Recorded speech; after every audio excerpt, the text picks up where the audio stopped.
நண்பர்கள் ரவி முயல் மற்றும் மிது ஆமை.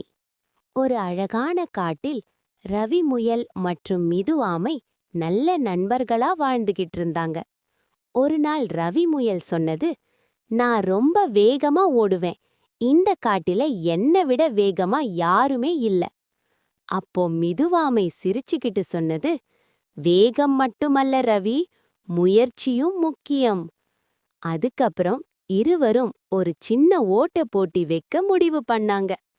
ரவி முயல் வேகமா ஓட ஆரம்பிச்சது.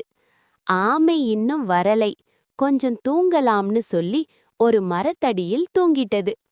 ஆனா மிது ஆமை மெல்ல மெல்ல நம்பிக்கையோட நடந்து கொண்டே இருந்தது. கடைசில மிதுவாமைதான் போட்டியில் ஜெயிச்சது. ரவி முயல் கண்ணு திறந்து பார்த்ததும் அதிர்ச்சி. நான் தப்பா நினைச்சிட்டேன்னு உணர்ந்தது.